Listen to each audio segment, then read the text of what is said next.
नमस्कार विद्यार्थी मित्रांनो. आरक स्टडी प्लॅटफॉर्मवरती तुमचं स्वागत आहे. मित्रांनो, आजच्या व्हिडिओमध्ये आपण 28 डिसेंबर 2025 रोजी झालेली NMSची एक्झाम त्याची आन्सर की पाहणार आहे. मित्रांनो, आजच्या सेशनमध्ये आपण पाहूयात सोशल सायन्स याचे 36 ते 70 पर्यंतच्या क्वेश्चनचे आन्सर्स. सगळ्यांनी क्वेश्चन पेपर समोर ठेवायचं आहे. माझ्याकडे सेट बी आहे. मी क्वेश्चन बाय क्वेश्चन जाईल, त्यानुसार सगळ्यांनी आपले आन्सर्स मार्कआउट करायचे. क्वेश्चनच्या नंबरिंगला जाऊ नका. तुम्ही फक्त क्वेश्चन वाचायचे आणि त्याचे आन्सर्स मार्कआउट करायचे. चला मग वेळ न घालवता आपण आजच्या सेशनला सुरुवात करूयात. मित्रांनो, पहिला क्वेश्चन आहे जो की आपला 36 नंबरचा क्वेश्चन. चंद्र पृथ्वीभोवती प्रदक्षिणा करताना भूभुस्थिती यावेळी तुमचं चंद्र आणि पृथ्वीमधलं अंतर विचारलंय. त्याचं उत्तर येतं आन्सर ऑप्शन नंबर 2, 3,56,000 किमी. 37 नंबरचा क्वेश्चन. पृथ्वीच्या परिवलनामुळे कोणत्या नैसर्गिक घटनाचा अनुभव आपल्याला भेटतो? ते म्हणजे सूर्योदय आणि सूर्यास्त. महासागराची सरासरी खोली ही 3,700 मीटर असते. पुढचा क्वेश्चन घेऊयात आपण. ही तुम्हाला आकृती दिली आहे, त्याचं निरीक्षण करायचंय आणि तुम्हाला भूचुंबकी आस दर्शवणारं इंग्रजी अक्षर कोणतं ते बघायचंय. तर त्याचं उत्तर येतं आन्सर ऑप्शन नंबर 2, ए ना आपण दाखवतोय. त्यानंतरचा क्वेश्चन आहे, जमिनीचा कस वाढवण्यासाठी शेतकरी किती हंगाम शेत जमिनीचा भाग वापरत नाही? तर असे किती हंगाम असतात? 1 ते 2 हंगाम. Answer option number 3. त्यानंतरचा क्वेश्चन, हवेची बाष्पधारक क्षमता आणि बाष्पाचे प्रमाण एका विशिष्ट तापमानाला कसं असते? तर ते मित्रांनो समान असते. Answer option number 1. त्यानंतर जो आपला कार्यक्षम लोकसंख्येचा गट असतो, त्या वयोगटातील व्यक्ती काय म्हणजे नेमकं कोणते असतात? ते नोकरी आणि व्यवसायामध्ये व्यस्त असलेले लोक असतात. चला पुढचा क्वेश्चन घेऊयात आपण. क्षितिज समांतर सागरी प्रवाहाचा प्रमुख प्रभाव काय नाहीये म्हणते मित्रांनो? काय नाहीये? तर ती घनता नसते मित्रांनो. पुढचा क्वेश्चन, मध्यम उद्योग हा खालीलपैकी कोणता उद्योग आहे? कोणत्या उद्योगाचा समावेश होतो? तर तो गुऱ्हाळ असेल. आपण ज्यावेळेस क्षेत्रफितीसाठी जातो त्यावेळेस कोणत्या गोष्टीची आपल्याला आवश्यकता नाही म्हणते? आवश्यकता कोणत्या गोष्टीची नाहीये? सोन्याच्या अंगठीची आपल्याला काहीच आवश्यकता नसते. पुढील क्वेश्चन आहे, त्या क्वेश्चनचा आन्सर येतं उजवी. त्यानंतर परत आकृती दिली आहे, त्याचं निरीक्षण करायचंय. तुमच्या माहितीसाठी ही आकृती उलटी दिली आहे. ठीक आहे. तर यातील दोन्ही कोणत्या इंग्रजी अक्षराने दाखवलंय? तर ते हे यम अक्षराने दाखवलंय. त्याचं आन्सर येतं आन्सर ऑप्शन नंबर 1. ही आकृती उलटी आहे मित्रांनो. त्यानंतर पुढचा क्वेश्चन घेऊयात आपण. तुम्हाला अचूक जोडी निवडायची आहे. कशाची काय मॅच होतं? जोड्या लावा. तर ह्याचं उत्तर येतं तुमचं आन्सर ऑप्शन नंबर 2. पहिल्याचं बी, दुसऱ्याचं सी, तिसऱ्याचं डी, चौथ्याचं ए. त्यानंतरचा क्वेश्चन आहे, आफ्रिकेच्या पूर्व किनारपट्टीजवळून जाणारा प्रवाह कोणता? तर तो असेल सोमाली. त्यानंतरचा क्वेश्चन हा मॅथमॅटिक्स आहे. इथे तुम्हाला 15,000ला 5,000 3,000 भागायचं आहे. त्याचं उत्तर येतं 0.5 म्हणजेच काय आन्सर ऑप्शन नंबर 4. त्यानंतर आता इतिहासावरती क्वेश्चन्स आहेत. सविनय कायदेभंग चळवळीची वैशिष्ट्ये जी आहेत त्याच्याशी विसंगत पर्याय म्हणजे त्याच्या विरुद्ध असणारा पर्याय तो आहे, जनतेने हिंसक मार्गाने प्रतिकार केला, जे की चुकीचं आहे. अहिंसक मार्गाने प्रतिकार केला होता, तर तिथं पर्यायामध्ये दिलंय हिंसक मार्गाने.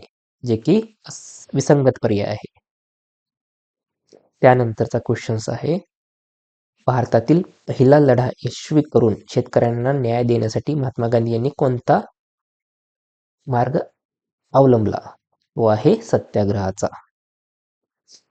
त्यानंतरचा क्वेश्चन, गोपाळ कृष्ण गोखले यांच्या कार्याशी संबंधित चुकीचं विधानाचा पर्याय निवडायचा आहे. कधी कधी आपण क्वेश्चन वाचते चुकतो. चुकीचं विधान कोणतं आहे? त्याचं काय आहे? Answer option number 4. त्यानंतर परत तुम्हाला जोड्या लावायच्या आहेत, तर त्याचं उत्तर येतं तुमचं आन्सर ऑप्शन नंबर 1. पहिल्याचं ब, दुसऱ्याचं क, तिसऱ्याचं ड, चौथ्याचं अ. त्यानंतरचा क्वेश्चन आहे आपला क्वेश्चन नंबर 55. इथे तुम्हाला काही घटना दिलेत, त्यांना कालाप्रमाणे लावायचंय. तर त्याचं उत्तर येतं आन्सर ऑप्शन नंबर 4. पहिल्यांदा बंगालमध्ये दुहेरी राज्यव्यवस्था, त्यानंतर 4 नंबर, त्यानंतर 1 नंबर, त्यानंतर 3 नंबर. आन्सर ऑप्शन नंबर 4 असेल. 56 नंबरचा क्वेश्चन आहे, त्याचं उत्तर येतं answer option number 3, doctor Ram Manohar Lohia. त्या नंबरचा जो क्वेश्चन आहे त्याचं उत्तर असेल आन्सर ऑप्शन नंबर 2. चित्रामधील व्यक्ती कोणत्या घटनेशी संबंधित आहे? तो पर्याय ओळखायचा आहे. तर ते आहे आन्सर ऑप्शन नंबर 2. त्याच्यानंतरचा क्वेश्चन आहे, अनुशीलन समिती या क्रांतिकारी संघटनेचे प्रमुख कोण होते? तर त्याचं उत्तर येतं answer option number 4.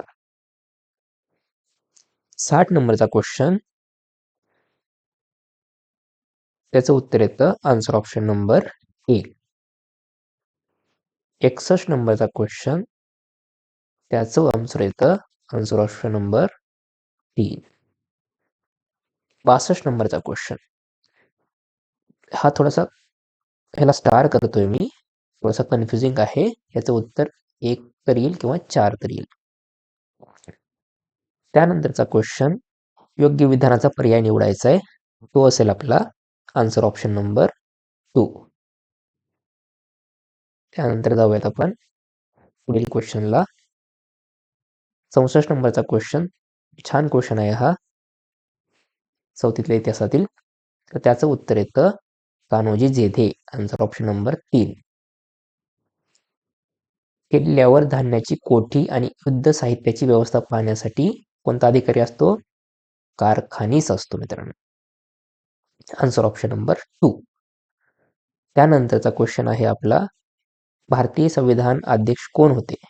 Doctor Rajendra Prasad, answer option number 1.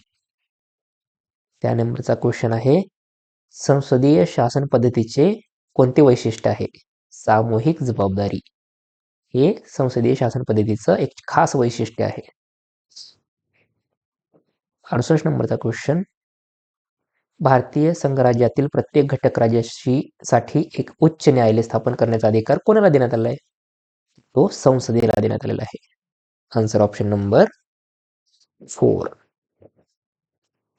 त्यानंतर लोकसभेची निवडणूक लढवणाऱ्या व्यक्तीचं वय कमीत कमी किती असायला पाहिजे? ते 25 वर्ष असायला पाहिजे.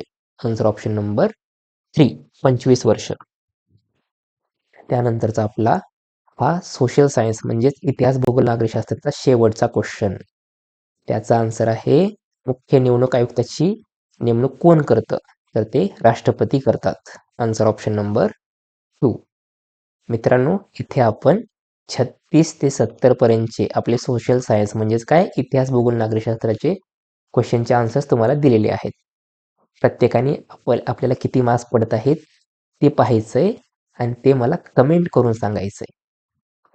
तसंच व्हिडिओ जर आवडला असेल तर व्हिडिओला लाईक करा. तसेच आपले जे विद्यार्थी आहेत ज्यांनी NMSची परीक्षा दिलेली आहेत त्यांच्यासोबत हा व्हिडिओ शेअर करा, जेणेकरून त्यांना त्याचा फायदा होईल. त्यासोबतच जर चॅनलला सबस्क्राईब केलं नसेल तर सबस्क्राईब करायचं आहे. असे नवीन नवीन व्हिडिओज पाहण्याचा एकमेव प्लॅटफॉर्म म्हणजेच पारख स्टडी प्लॅटफॉर्म. कारण इथे होईल तुमची खरी पारख. थँक्यू.